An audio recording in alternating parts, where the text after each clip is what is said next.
नमस्कार, स्वागत है आप सभी का न्यूज इंडिया में। आज है शनिवार और हर शनिवार रविवार हम लाते हैं आपके लिए हेल्दी इंडिया, क्योंकि हमें है आपकी सेहत का ख्याल।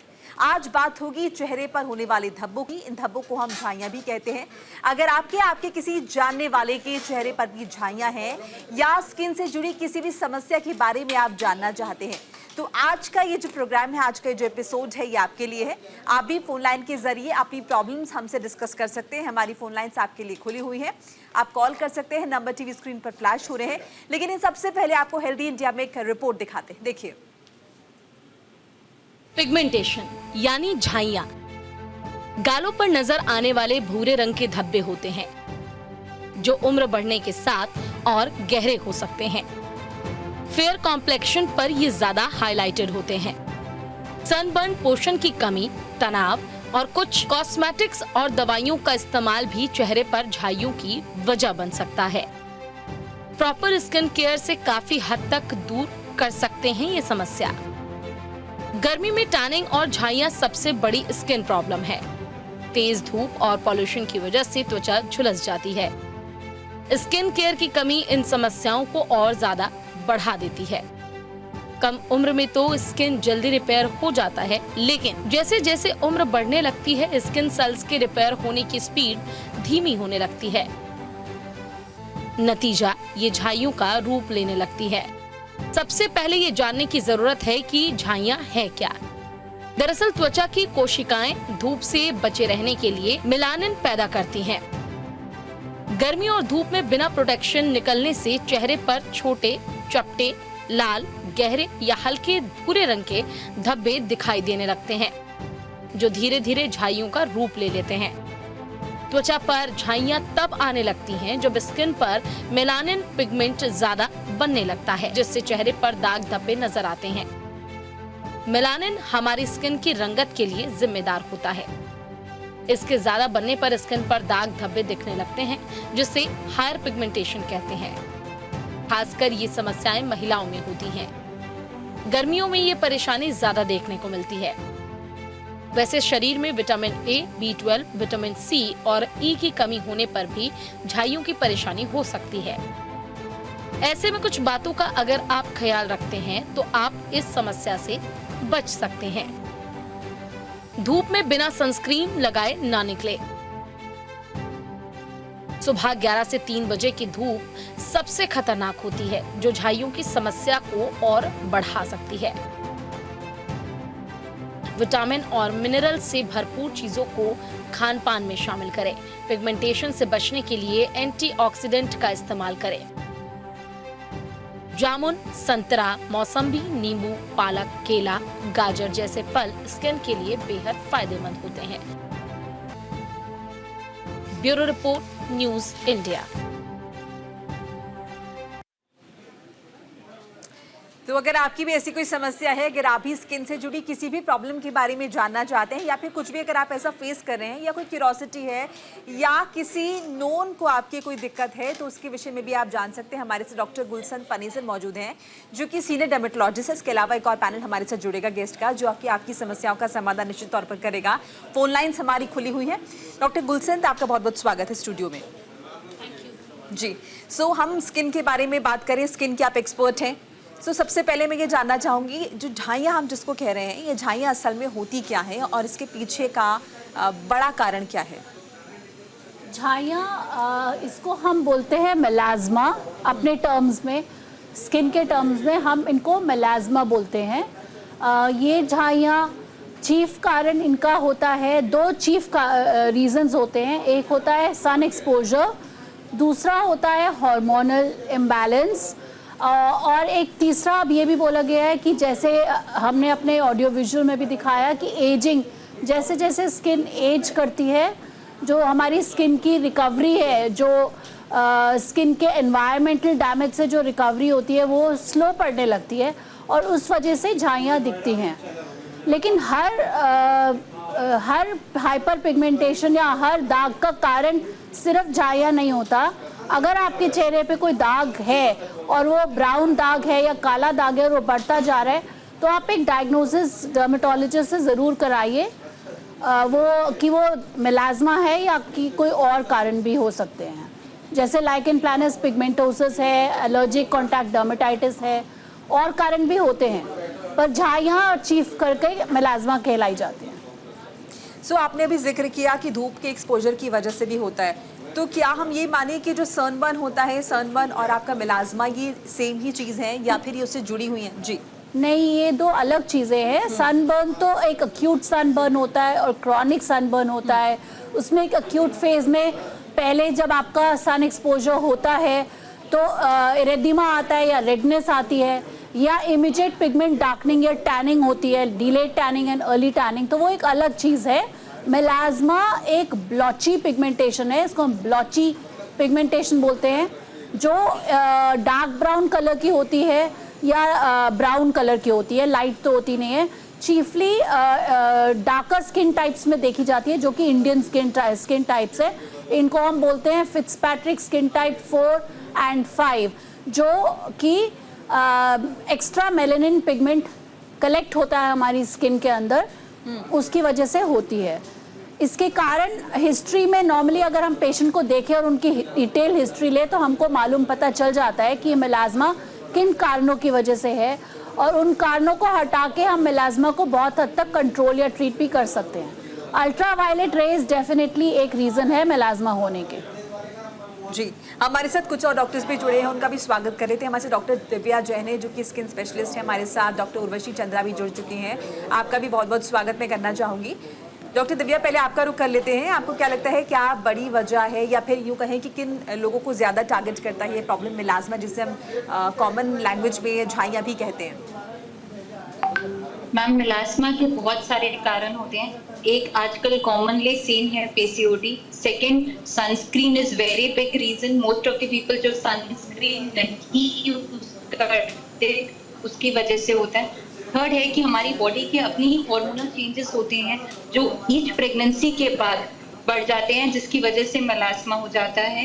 एंड देन इसके अलावा होते हैं कि कांस्टेंट एक्सपोजर जो रहता है हमारा, TV screen, laptop, desktop, LED lights, even जो आजकल यूट्यूब वीडियोस बना रहे हैं वो वाले लाइट्स के ऊपर भी जितना वो फेस पे आती हैं उसकी वजह से भी पिगमेंटेशन बहुत ज़्यादा हो जाती है एंड ओवर पीरियड वो मेलास्मा के रूप में नोज पे एंड चीक्स पे पिगमेंटेशन प्रेजेंट करती है।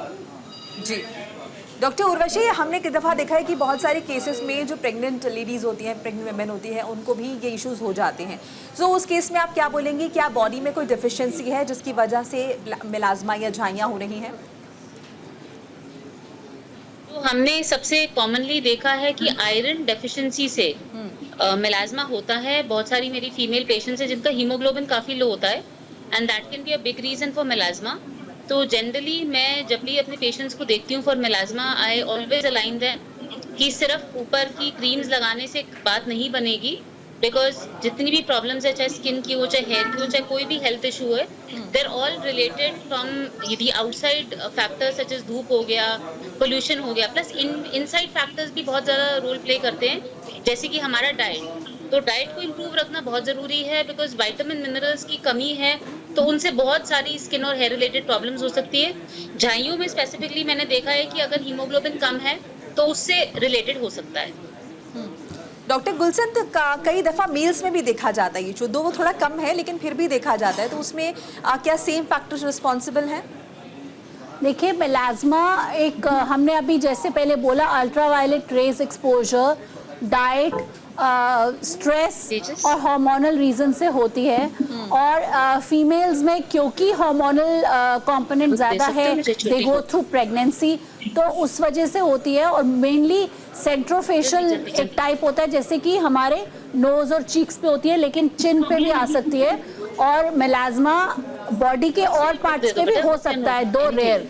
मेल्स में जब होता है उसके कारण हार्मोनल ना हो करके और रीजंस भी होते हैं, उनमें अल्ट्रावायलेट रेज सन मेल्स में भी होती है। आजकल जैसे देखा गया है बहुत से लोग हेयर डाई यूज़ करते हैं, कभी कभी वो एक कारण बन जाता है मेलाज्मा को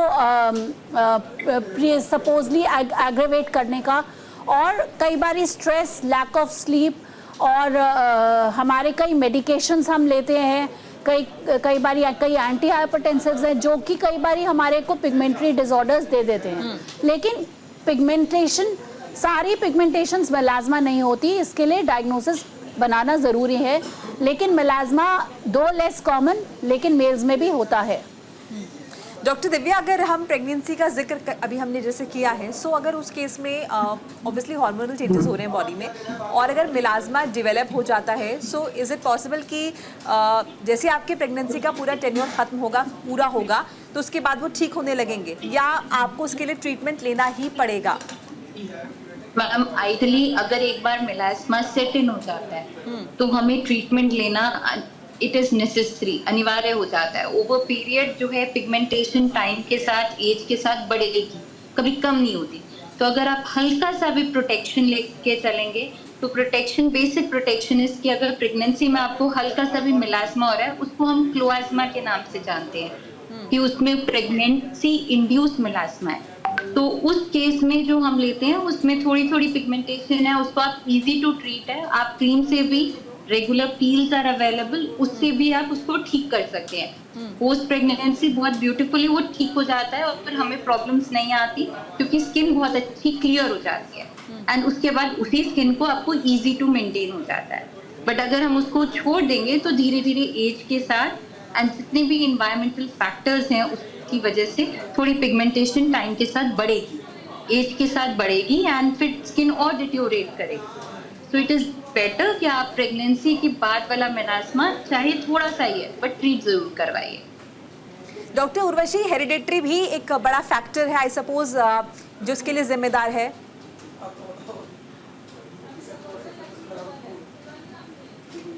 आपकी आवाज नहीं आ रही मैम हम तक। हमारे से डॉक्टर पुनीत मदान भी जुड़ चुके हैं, उनका भी स्वागत कर लेते हैं। पुनीत जी, आपका बहुत बहुत स्वागत है। क्या आपको मेरी आवाज मिल रही है पुनीत जी?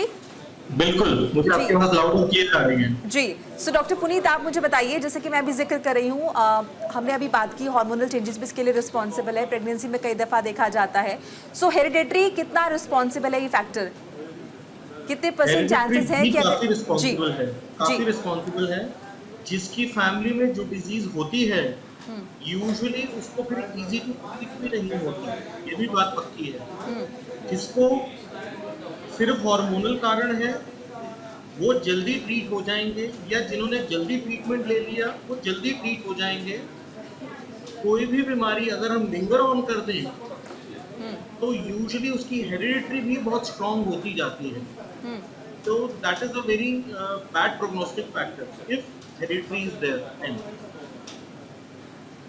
डॉक्टर उर्वशी, अगर हम देखें, जैसे भी डॉक्टर ने जिक्र किया कि हेरिडेटरी भी बहुत चांसेस होते हैं, एक और चीज़ मैं ये जानना चाहूँगी कि कम एज में भी, क्योंकि हार्मोनल चेंजेस इसके लिए रिस्पॉन्सिबल हैं, सो कम एज में भी क्या ये इश्यूज होते हैं? टीन एज का अगर हम जिक्र कर लें।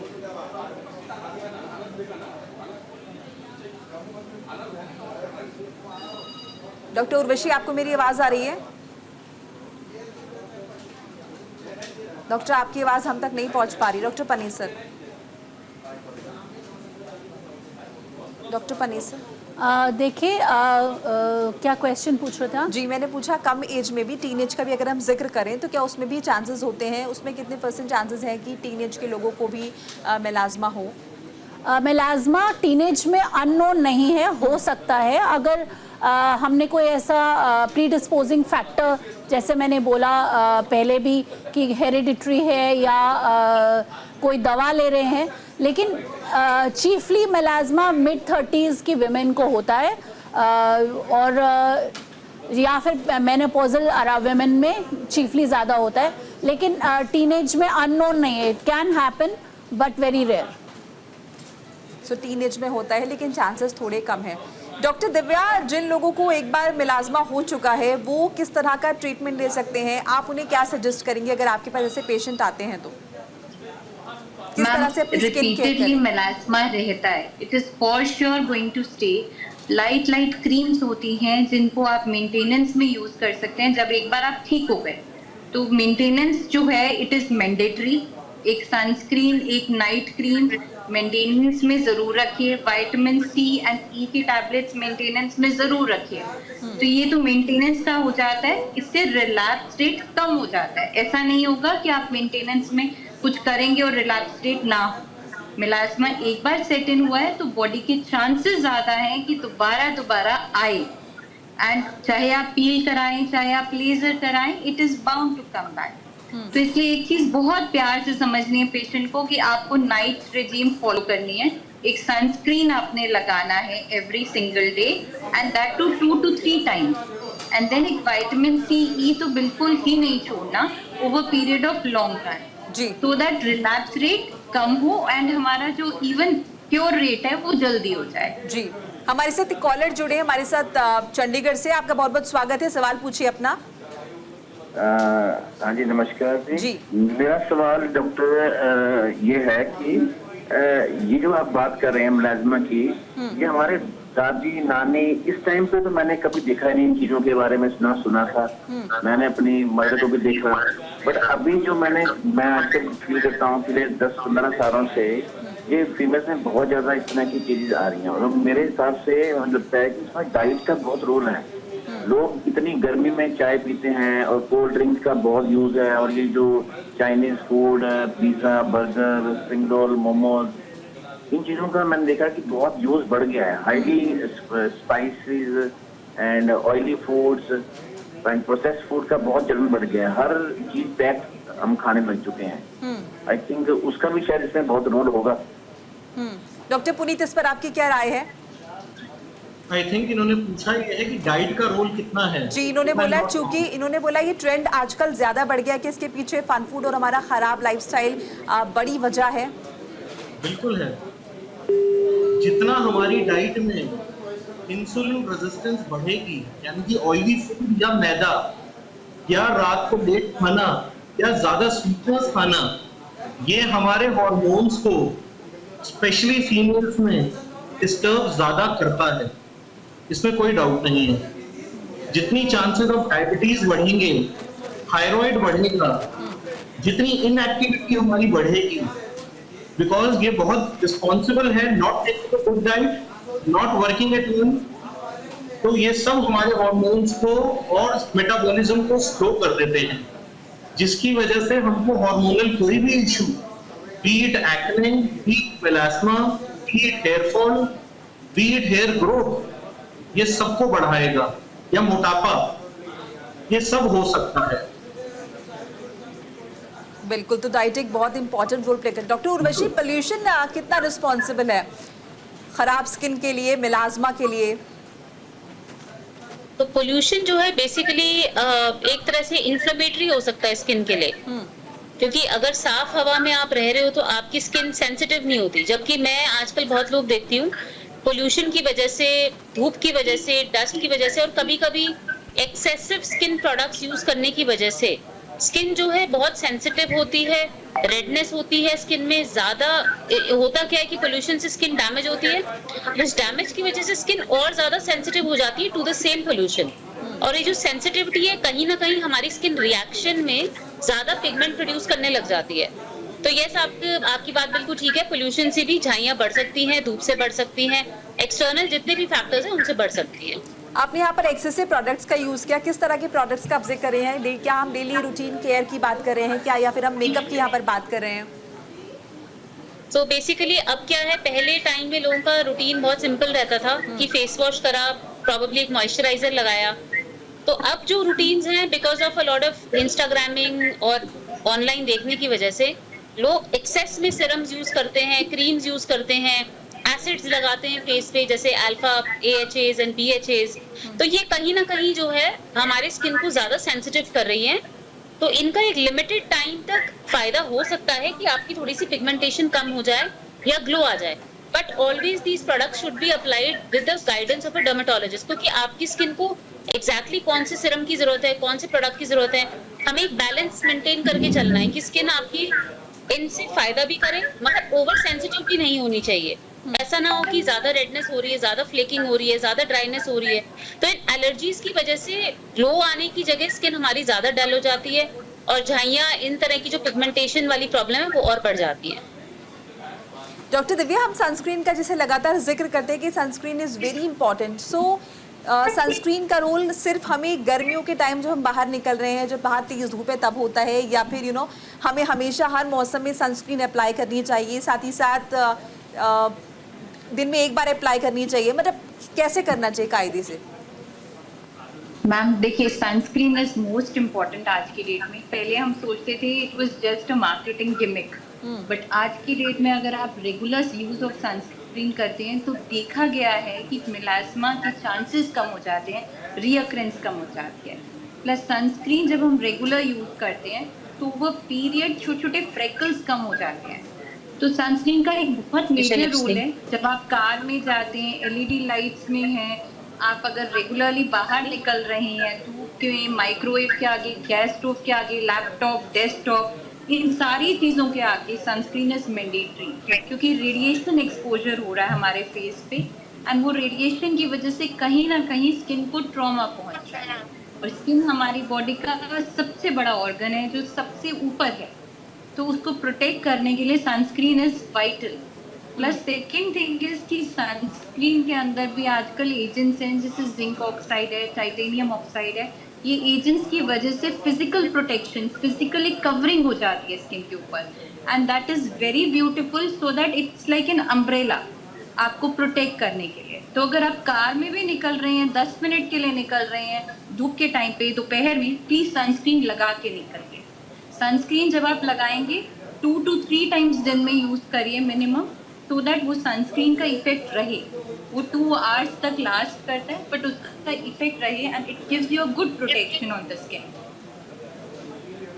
चलिए, इस पर हमारी चर्चा लगातार जारी रहेगी। इस बीच अपने दर्शकों को भी याद दिला दें कि अगर आपकी कोई क्वेरी है या फिर कुछ जानना चाहते हैं, कुछ पूछना चाहते हैं, तो इस प्लेटफॉर्म के जरिए आप पूछ सकते हैं। फोन लाइन्स हमारी खुली हुई है। छोटा सा ब्रेक यहाँ पर लेना होगा, फौरन हाजिर हो रहे, कहीं मत जाइएगा। ब्रेक के बाद आप सभी का स्वागत है। हमारे साथ एक कॉलर जुड़ चुकी हैं, सुप्रिया, बहुत बहुत स्वागत है आपका। सवाल पूछिए अपना। सुप्रिया जी। यस मैम, एक्चुअली मुझे भी छाई हो रखी है, और कभी कभी वो छाई कम दिखता है, कभी कभी बहुत ज्यादा दिखता है। और ये क्या होता है कि एक एज के बाद भी खत्म होने के चांसेस होते हैं, या लाइफ टाइम रहेगा? कुछ एज लिमिट है या हमेशा रहेगा? डॉक्टर गुलशान। मुझे भी प्रेगनेंसी के बाद ही ये हुआ है जी, और एक कंटिन्यूअस बना हुआ है मेरे फेस पे, कभी कम होता है कभी ज्यादा होता है। ओके। एक जो प्रेगनेंसी के दौरान झाइयाँ होती हैं, उनको हम क्लोएज़मा कहते हैं। वो जैसे ही प्रेगनेंसी रिजॉल्व होती है, डिलीवरी होती है, विद इन 3 मंथ्स रिजॉल्व हो जाना चाहिए। लेकिन अगर परसिस्ट कर रहा है तो वो मेलास्मा है। और मेलास्मा का एक रूल है कि recurrence is a rule, not an exception, कि अगर आप इसको ट्रीट करेंगे तो ये कंट्रोल हो जाएगा। आपका पिगमेंटेशन या झाइयाँ 70-80% तक कम दिखेंगी, लेकिन वापस आ जाती है। तो इसलिए आपको एक मेंटेनेंस रजीम में तो जाना ही होगा। तो पहले आप मेलास्मा का ट्रीटमेंट कराइए, जो कि बहुत इजी है। कुछ क्रीम्स के द्वारा भी होता है, पील्स के द्वारा भी होता है, या फिर अगर नहीं जा रहा है तो लेजर्स के द्वारा भी होता है। लेकिन जब आप उसको ट्रीट कर लेते हैं, आपको एक मेंटेनेंस रेजिमेंट में भी जाना होगा। अगर आप मेंटेनेंस में नहीं जाएंगे तो मेलास्मा रेकरेंस 100% केसेस में होता ही है। तो maintenance regiment is very very very important, plus initial diagnosis and treatment. एक लास्ट क्वेश्चन है मैम जी। मैम, हम लोगों ने सुना है कि एक एज के बाद, 60 के बाद या 50 के बाद धीरे धीरे कम होने लगता है, क्योंकि कुछ लोगों को मैंने देखा है बिल्कुल स्किन क्लीन हो जाता है कुछ एज के बाद। तो ये फैक्टर भी है क्या? देखिए, मेलास्मा होता क्यों है कि हमारे मेलेनोसाइट में इंक्रीज मेलेनिन पिगमेंट है। तो वो कभी ज़्यादा दिख सकता है, कभी कम दिख सकता है, विद एज थोड़ा कम दिख सकता है, लेकिन 100% एलिमिनेट नहीं होगा अगर मेलास्मा है, अनलेस आप उसको ट्रीट करें और उसका एक गुड मेंटेनेंस फॉलो करें और उसके बाद एक अच्छा लाइफस्टाइल भी रखें। चलिए, उम्मीद करते हैं कि आपको आपके सवाल का जवाब मिल गया होगा। हमारे साथ एक और कॉलर जुड़े फरीदाबाद से। स्वागत है आपका, सवाल पूछिए अपना। डॉक्टर, मेरी बॉडी में, टांगों में और बाजुओं में लाल लाल दाने निकले हुए हैं, 1 महीना हो गया। जी, डॉक्टर पुनीत। लाल लाल सुन के कोई जवाब दे सकता। स्किन में बहुत सारी चीजें लाल है और बहुत स्पेसिफिक, मतलब वो है, डिफिकल्ट टू आंसर। क्या उसमें कोई खुजली है, किसी पर्टिकुलर बॉडी पार्ट पे है, क्योंकि यूजुअली इस टाइम पे फंगल भी बहुत होता है इस मौसम में, एंड अदरवाइज बहुत सारे रीजंस हो सकते हैं, अनलिमिटेड रीजंस हो सकते हैं। लाल लाल टांगों में और बाजुओं में है लाल लाल दाने। कहाँ पे है? हाथों और पैरों में इनके हैं और टांगों में बाजुओं में जी। थोड़ा मॉइस्चराइज ज्यादा करिए। एक बेसिक सिंपल नियम ये है, आप मॉइस्चराइज ज्यादा करिए, नारियल तेल ज्यादा लगाइए या कोई भी मॉइस्चराइजर, वैसलीन, निविया, हिमालय, जो आपको सूट करता हो। अगर फिर भी नहीं जा रहे तो देन इट इज बेटर कि एक बार दिखा लीजिए, कि ऐसे बहुत specific advice will be difficult कि वो क्या है, मुझे ऐसे एग्जैक्टली समझ नहीं आ रहा। चलिए, उम्मीद करते हैं कि हम आपकी हेल्प कर पाएंगे। इसी तरह अगर आप में से भी किसी के कुछ सवाल हैं, कुछ जानना चाहते हैं, कुछ पूछना चाहते हैं तो इस प्लेटफॉर्म के जरिए पूछ सकते हैं। डॉक्टर उर्वशी, स्किन पे कई दफ़ा अलग अलग तरह के धब्बे होते हैं, जनरली सनबर्न भी हो जाते हैं। सो एक नॉर्मली हम ये कैसे पता करें कि ये हमारे मिलाज़मा ही है या फिर ये सनबर्न है नॉर्मल, कैसे आइडेंटिफाई करें और डॉक्टर को कब कंसल्ट करें?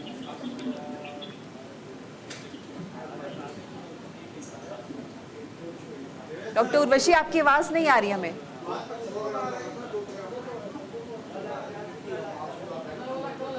डॉक्टर दिव्या, आवाज आ रही? जी आ रही है, बोलिए डॉक्टर उर्वशी।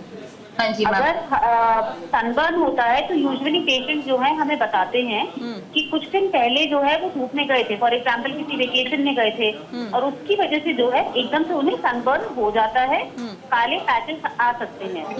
जहाँ तक झाइयों का सवाल है, झाइयाँ यूजुअली बहुत लंबे देर से होती है, पेशेंट को बहुत सालों से होती है और अपर चीक वाले, नोज वाले एरिया में, ये कुछ एरियाज हैं जहाँ पे झाइयाँ सबसे कॉमनली होती है।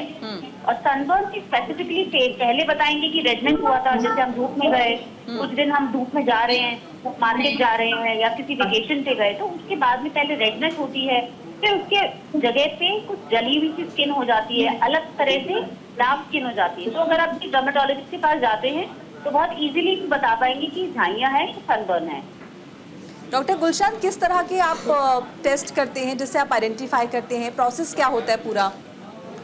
देखिए, अगर आपको मेलाज़मा है तो हमारा अप्रोच ये होता है कि आप पहले डिफरेंशियल्स को रूल आउट करें। जैसे हमने बोला कि कई बारी लाइकेन प्लानस पिगमेंटोसिस होता है, कई बारी एमिलॉइडोसिस होता है जो कि एक डिजेनरेटिव प्रोटीन है, कई बारी एक्ैंथोसिस नाइग्रिकैंस होता है विच इज़ अगर पेशेंट ओबीज है और उसके बहुत फोल्ड्स में भी डार्कनिंग है तो फेस पे भी आ जाती है, नकल्स पे भी आ जाती है। तो एक कंप्लीट हिस्ट्री एंड एग्जामिनेशन से क्लियर हो जाता है। लेकिन मेलाज़मा यूजुअली क्लिनिकली डायग्नोज हो जाता है। आप किसी भी डर्मेटोलॉजिस्ट के पास जाएंगे बहुत इजीली क्लिनिकली डायग्नोज हो जाता है। फिर भी अगर आपको डिफरेंशियल आ रहा है जैसे तो आप एक हैंडलेंस होता है जिसे डर्मोस्कोप कहते हैं, उसके थ्रू आप उसको डायग्नोज कर सकते हैं। वो एक एडिशनल वो है, वुड्स लैम्प होता है, उससे हम ये भी पता लगा सकते हैं कि ये मेलाज़मा एपिडर्मिस तक है या स्किन की लोअर लेयर डर्मल तक है या मिक्स्ड है। ये 3 तरह के होते हैं डेप्थ के हिसाब से। फिर उसी हिसाब से हम उसका ट्रीटमेंट प्लान पेशेंट को समझाते हैं। तो ये पूरा एक लंबा प्रोसेस है। अगर आप उसे प्रॉपर्ली डर्मेटोलॉजिकली ट्रीट करना चाहते हैं तो उसका एक डायग्नोसिस कराइए और उसका mild moderate severe on the base of MASI score वो कराइए, उसका डेप्थ डिटरमिन कराइए और फिर उसके बाद जैसे डर्मेटोलॉजिस्ट आपको स्किन लाइटनिंग क्रीम्स देते हैं उनको लगाइए और उनको लंबी देर तक फॉलो करना पड़ता है। और जैसा मैंने पहले बोला, मेंटेनेंस भी ज़रूरी होगा। बिल्कुल। और ये मेंटेनेंस हम किस तरह से कर सकते हैं डॉक्टर दिव्या, अगर मैं आपसे जानना चाहूँ किस तरह से मेंटेन किया जाए अगर ऑलरेडी आपकी स्किन पे झाइयाँ हैं तो?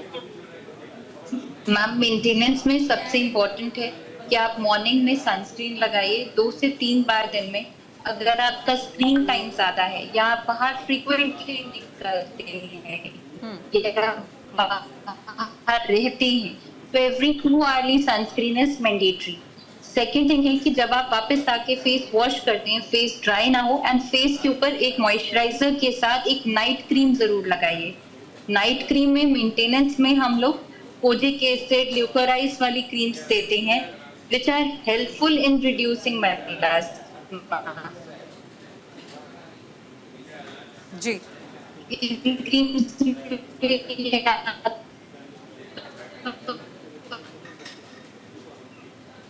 डॉक्टर दिव्या, आपसे जुड़ने की हम कोशिश करेंगे, आपकी आवाज हम तक ठीक से नहीं पहुंच पा रही है, एक बार फिर से जुड़ने की कोशिश करेंगे।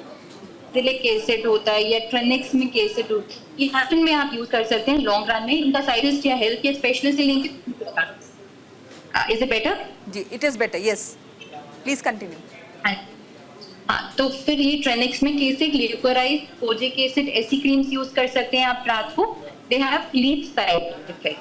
सेकेंड थर्ड चीज जो होती है मेलास्मा के लिए, हमें हार्मोनल चेंजेस को मॉनिटर करना है। हमारे हार्मोनल चेंजेस अगर ठीक रहेंगे, हमें ज्यादा एंजाइटी इश्यूज, स्ट्रेस इश्यूज नहीं होंगे, तो भी मेलास्मा की जो पिगमेंटेशन फेज पे आएगी वो कम आएगी।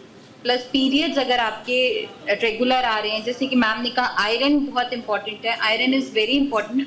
पीरियड्स के हार्मोनल चेंजेस कम करता है, तो अगर आयरन आप ले रहे हैं regularly, if you are anaemic, then also melasma के चेंजेस फेस पे कम आएंगे। मेंटेनेंस फॉलो बहुत इजीली हो जाएगी। ओवर पीरियड हमारे को ये 3 चीजें रखनी है। देन वेट अंडर कंट्रोल रखना है, सो दैट पीसीओडी हमारा अंडर कंट्रोल रहे और हमें फिर पिगमेंटेशन ना आए। जी, हमारे साथ एक कॉलर जुड़े गाजियाबाद से, स्वागत है आपका, सवाल पूछिए अपना। Hello ma'am. जी मैम, मैं गाजियाबाद से बोल रही हूँ मैम। जी पूछिए। मैम, मेरे जो मतलब चेहरे पे यही है, प्लाज्मा ही है ये। अच्छा, तो मैम इसकी कोई मतलब कोई ट्यूब या कोई दवाई है इसकी? जी डॉक्टर पनीसर, अगर आप हेल्प कर पाएंगे। इसकी देखिए, मैंने जैसे पहले बोला, एक ग्रेडिंग होता है, उसके बाद इसकी दवाइयाँ देते हैं हम। लोकल ट्रीटमेंट्स में बहुत सारी ट्यूब्स हैं जो कोजिक एसिड कंटेनिंग या glycolic acid containing, alpha arbutin होता है उनके अंदर, या ये हाइड्रोक्विनोन कंटेनिंग क्रीम्स होती हैं। इनको आप डॉक्टर की सलाह के साथ यूज़ कर सकते हैं। कई बार रेटिनॉइड कंटेनिंग क्रीम्स होती है या नायसिन कंटेनिंग क्रीम्स होती है, जो कि niacinamide which is skin brightening. बहुत सारे फॉर्मूलेशंस हैं। कई बार क्लिगमेन फॉर्मूला भी है, जो ये सब डॉक्टर की सलाह से आपको यूज़ करना है। तो अगर आप ट्रीटमेंट करना चाहते हैं, तो आपको अगर खुद से देखना है तो देखिए कोजिक एसिड या लैक्टिक एसिड या ग्लाइकोलिक एसिड और अल्फा आर्ब्यूटिन और लिकोराइज कंटेनिंग क्रीम्स हैं, वो आप उनको डॉक्टर की सलाह से या अपने आप से रात में लगा सकते हैं। प्रेफरेबली डॉक्टर की सलाह से ही लगाएं। जैसा मैंने पहले कहा, इनको लंबे समय तक लगाना होता है, और अगर आप इनको रिस्पॉन्ड नहीं करते हैं तो नेक्स्ट लेवल पे जाना होता है, जो कि पील्स हो सकता है, और अगर फिर भी नहीं रिस्पॉन्ड करते हैं तो नेक्स्ट लेवल पे जाना होता है, जो कि लेज़र हो सकता है। और साथ साथ सनस्क्रीन भी लगाना है, एक अच्छा लाइफस्टाइल भी फॉलो करना होगा। सन प्रोटेक्शन 11 to 3 के बीच में अवॉइड कर सकते हैं, तो वो भी करना होगा, और डाइट पे भी ध्यान देना होगा। इन सब चीज़ों का ख्याल रखना है। चलिए, उम्मीद करते हैं कि आपको आपके सवाल का जवाब मिल गया होगा। डॉक्टर पुनीत, जैसे कि हमने जिक्र किया कि मेल्स में भी ये इश्यूज आते हैं, कुछ फैक्टर, जैसे कि अगर हम हार्मोन्स को छोड़ दें तो मेजरली सारे फैक्टर सेम ही होते हैं। सो ट्रीटमेंट का तरीका भी क्या जेंडर वाइज चेंज हो जाता है, या सेम ही पैटर्न रहता है जब हम मेल और फीमेल्स के ट्रीटमेंट की तरफ की बात करते हैं? तो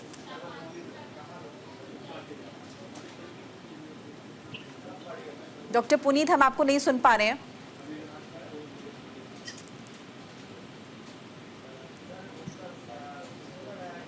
अनम्यूट कीजिए अपने आप को।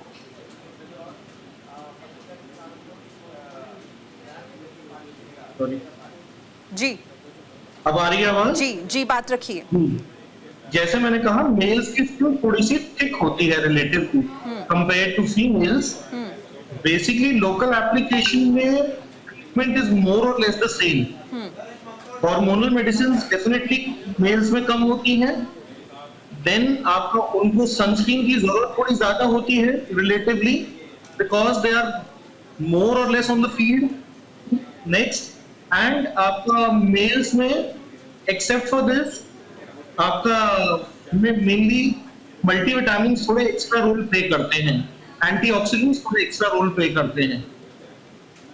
जी, डॉक्टर दिव्या, अगर हम स्किन केयर की बात करें, जैसे कि अभी आपने जिक्र किया कि आजकल लोग इंस्टाग्राम बहुत ज़्यादा देख रहे हैं, तो लोग फॉलो कर रहे हैं अपने आप से बहुत सारी क्रीम्स, बहुत सारे प्रोडक्ट्स। सो मैं आपका पॉइंट ऑफ व्यू जानना चाहूँगी कि अगर हम बात कर रहे हैं कि हमें सनस्क्रीन अप्लाई करनी चाहिए, बहुत ज़्यादा इंपॉर्टेंट है, सो क्या ये सनस्क्रीन किसी पर्टिकुलर ब्रांड की होनी चाहिए या फिर कॉमनली जो सभी यूज़ करते हैं? इसके बारे में आपसे जानूंगी। हमारे साथ एक कॉलर जुड़ी है, सुनीता। सुनीता जी, आपका स्वागत है, सवाल पूछिए अपना। हेलो जी, अपना सवाल पूछिए। मुझे ना बहुत ज्यादा हो रहे हैं। सॉरी मैम, एक बार रिपीट कर दीजिए, क्या पूछा आपने? मेरी स्किन होते जा रही है बहुत ज्यादा। स्किन पर धब्बे होते जा रहे हैं? तिल होते जा रहे हैं आपके स्किन पर बहुत ज्यादा। जी, डॉक्टर दिव्या, अगर कुछ बता पाए इस बारे में आप। मैम आप भी शायद अनम्यूट है, आप म्यूट, माफ कीजिएगा, म्यूट है आप शायद।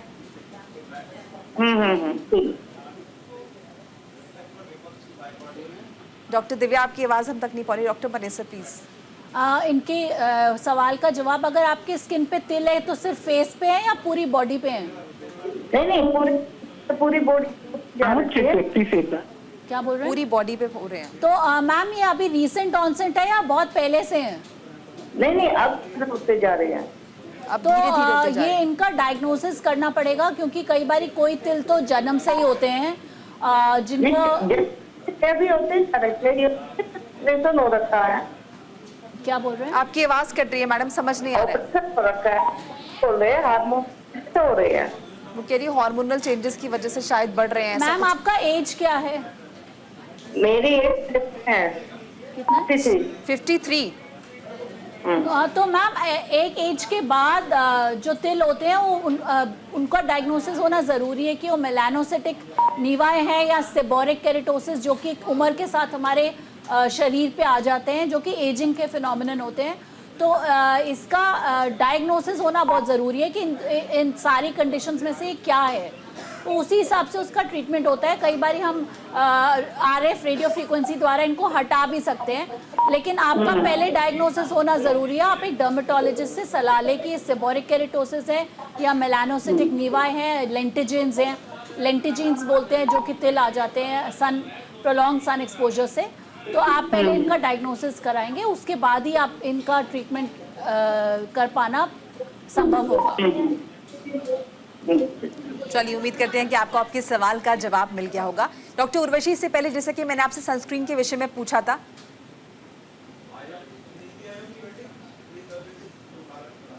डॉक्टर उर्वशी आपको मेरी आवाज आ रही है? डॉक्टर चंद्रा, आप मुझे सुन पा रही हैं? चलिए, डॉक्टर उर्वशी का हम रुख करेंगे। डॉक्टर दिव्या, अगर आपको मेरी आवाज मिल रही हो तो आप बताएं इस बारे में। हाँ जी मैम, आ रही है आवाज क्या? जी मैम, सनस्क्रीन का अगर आप क्वेश्चन रिपीट करें। सनस्क्रीन के विषय मैंने आपसे ये पूछा कि इतना जो एम्फेसाइज सनस्क्रीन के ऊपर हम कर रहे हैं कि जागरूक होना ज़रूरी है, सनस्क्रीन अप्लाई करना ज़रूरी है।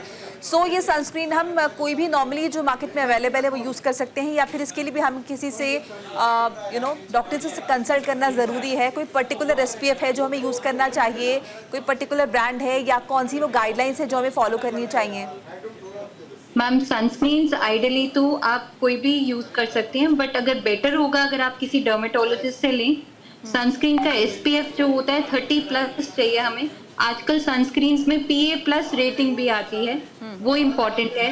एक सनस्क्रीन पहले तो होती है UVB प्रोटेक्टिव, आजकल जो सनस्क्रीन्स है UVA प्रोटेक्शन भी आती है, ब्लू लाइट प्रोटेक्शन भी आती है। तो सनस्क्रीन्स में wide range of sunscreens available है। एक डर्मेटोलॉजिस्ट के पास अगर आप जाएंगे तो आपकी स्किन टेक्सचर को देखकर वो सनस्क्रीन प्रिस्क्राइब करेंगे। जैसे जेल बेस्ड सनस्क्रीन हम प्रिस्क्राइब करते हैं ऑयली स्किन वालों के लिए, क्रीम बेस्ड सनस्क्रीन होती है ड्राई स्किन वालों के लिए, और अगर इन दोनों के बीच में हम मैट फिनिश लेते हैं तो मैट फिनिश हम समर्स में यूज कर सकते हैं ऑयली स्किन वालों के लिए। अगर आप रेनी सीजन में मैट फिनिश की सनस्क्रीन लेंगे तो स्वेटिंग ज्यादा हो जाएगी।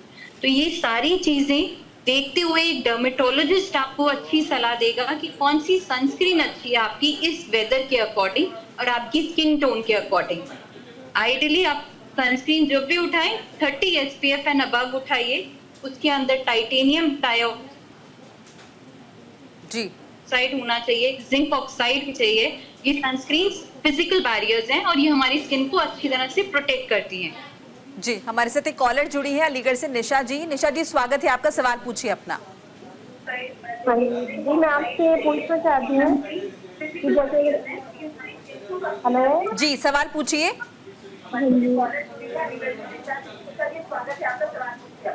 जी, मैं ये पूछना चाहती हूँ, आप टीवी सेट का वॉल्यूम आप पहले बंद कीजिए, नहीं तो आप सुन नहीं पाएंगे हमें और हम भी नहीं सुन पाएंगे आपको। टीवी सेट का वॉल्यूम बंद कीजिए, फिर सवाल पूछिए। मेरा ये सवाल है कि जैसे मेरे बच्चे होने के बाद झाइयाँ हो गई हैं, ठीक है, बच्चे होने के बाद झाइयाँ हो गई हैं, हल्की है, ज्यादा तो है नहीं, वो सनस्क्रीन से जाएंगी या कोई मैं ब्यूटी प्रोडक्ट लूँ, फेशियल वगैरह लूँ, क्या लूँ? जी, डॉक्टर पनी सर।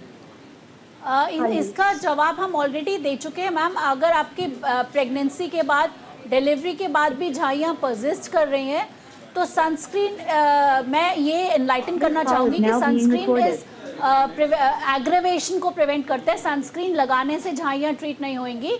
आपको झाइयों के लिए भी, जैसा हमने पहले बोला है कि ये alpha arbutin, hydroquinone, kojic acid containing या ग्लाइकोलिक एसिड कंटेनिंग क्रीम्स जो हैं वो आपको प्रिस्क्राइब कराना होगा एक डर्मेटोलॉजिस्ट से, और वो भी यूज़ करना होगा और सनस्क्रीन भी यूज़ करना होगा, एक अच्छा लाइफस्टाइल भी फॉलो करना होगा, तो ट्रीट होगा। अकेले सनस्क्रीन लगाने से आपकी झाइयाँ चले नहीं जाएंगी। Sunscreen is a way to protect darkening of the melasma, कि और डार्क नहीं हो और बड़े नहीं और एग्रेवेट ना हो। और सनस्क्रीन, जैसा डॉक्टर ने बोला, ब्रॉड स्पेक्ट्रम होती है, UVA और UVB दोनों को प्रोटेक्ट करने के लिए, और आजकल इंफ्रारेड प्रोटेक्शन के साथ भी और विजिबल लाइट के अगेंस्ट भी सनस्क्रीन होती हैं, और एंटी पोल्यूशन कंटेनिंग सनस्क्रीन्स भी होती हैं, जो एक्टोइन एक पदार्थ होता है जिसको कि लगाने से एंटी पोल्यूटेंट सनस्क्रीन्स भी हैं। तो सनस्क्रीन भी आप यूज़ करें और साथ में आपको क्रीम्स भी प्रिस्क्रिप्शन की यूज़ करनी होंगी। अकेले सनस्क्रीन से मेलास्मा नहीं ट्रीट होता। क्या फेशियल में ठीक रहेगा? क्या इसके लिए बोलते हैं? जी, एक बार दोहरा दीजिए, आप क्या पूछ रही हैं? फेशियल से भी ठीक हो जाते हैं क्या ये? नहीं मैम, फेशियल तो आपकी स्किन को आई थिंक डॉक्टर बताएंगी तो ज्यादा बेहतर रहेगा। नहीं, कोई भी फेशियल से आपका मेलास्मा या झाइयाँ ट्रीट नहीं हो सकती। फेशियल कोई ट्रीटमेंट नहीं है किसी भी चीज़ का। फेशियल कोई डर्मेटोलॉजिकल इशू का ट्रीटमेंट नहीं है। आपको अगर करवाना है तो आप पीलिंग ले सकते हैं इन अ डर्मेटोलॉजिस्ट ऑफिस। फेशियल से झाइयाँ नहीं ट्रीट होंगी। चलिए, उम्मीद है कि आपको आपके सवाल का जवाब मिल गया होगा कि सनस्क्रीन और फेशियल से आपकी झाइयाँ ठीक नहीं होंगी। ये सिर्फ एक कॉस्मेटिक प्रोसीजर है, आपको डर्मेटोलॉजिस्ट से ही कंसल्ट करना पड़ेगा अगर आप अपनी प्रॉब्लम का सलूशन चाहते हैं तो। डॉक्टर दिव्या का रुख कर लेते। डॉक्टर दिव्या। हाँ जी मैम। जी, जैसे कि अभी आपने सनस्क्रीन के विषय में बताया, मेकअप के विषय में जानना चाहेंगे, क्या ज़्यादा मेकअप लगाने से या फिर अगर मेकअप प्रॉपर्ली हम रिमूव नहीं करते हैं तो हमें कुछ स्किन इश्यूज हो सकते हैं? यस मैम, डेफिनेटली होते हैं मैम। कई लोग बहुत ज्यादा मेकअप करते हैं। मेकअप एक्चुअली निकला था initially to protect the skin. Foundation निकली थी, पाउडर, कॉम्पैक्ट निकला था, this were all to protect the skin. पर इसको आजकल हम कॉस्मेटिक पर्पसेस के लिए यूज करते हैं, अपने आप को डेकोरेट करने के लिए करते हैं, पर इनको उतारना बहुत जरूरी है, वरना यहाँ पर आपको फोरहेड पे एक्ने, छोटे छोटे घमोरी जैसे एक्ने फुल फेस पे हो सकते हैं। फर्स्टली। सेकेंड, मेकअप का एक्सेसिव यूज करते हैं जो लोग, उनको भी पिगमेंटेशन या रील्स मेलानोसिस हो सकता है। पिगमेंटरी डिसऑर्डर्स होते हैं ये, जिसमें छोटे छोटे पैचेस बन जाएंगे फेस पे, डार्क कलर के होंगे, जो नॉर्मली क्रीम से भी ठीक नहीं हो पाएंगे, क्योंकि ये एक्सेसिव यूज ऑफ मेकअप में होता है। देन ओवर पीरियड मेकअप वाले लोगों को छाइयाँ, मेलास्मा, ये बहुत सारी चीजें हो जाती हैं। तो आइडियली हम मेकअप कहते हैं कम से कम यूज करिए। मेकअप आपकी स्किन को प्रोटेक्ट करने के लिए बना था इनिशियली, सो उसके नीचे भी अब हमें सनस्क्रीन लगाना मैंडेटरी है। आपको उसको क्लीन करना, डबल क्लेंजिंग से क्लीन करिए मेकअप को, एंड उसके बाद भी फेस वॉश यूज करिए, so that any speck of makeup जो आप रात को लेके सो रहे हैं, that is harmful for the skin. Then third चीज होती है कि आजकल लोग काजल बहुत लगाते हैं। काजल के अंदर लेड ऑक्साइड होता है जो उसको पिगमेंटेशन देता है, तो वो लेड ऑक्साइड भी हमारी आईज के लिए, मेकअप एज अ रिजल्ट हमारी स्किन के लिए हार्मफुल है। जी, डॉक्टर दिव्या आप क्या बताना, माफ कीजिएगा डॉक्टर उर्वशी आप क्या बताना चाहेंगे हमारे तमाम उन दर्शकों को जो हमें सुन रहे हैं, किस तरह से खुद को प्रोटेक्ट करें, खुद की स्किन को प्रोटेक्ट करें, अब वो नौबत ही ना आए कि हमें डर्मेटोलॉजिस्ट को कंसल्ट करना पड़े, कैसे अपनी स्किन का ख्याल रख सकते हैं?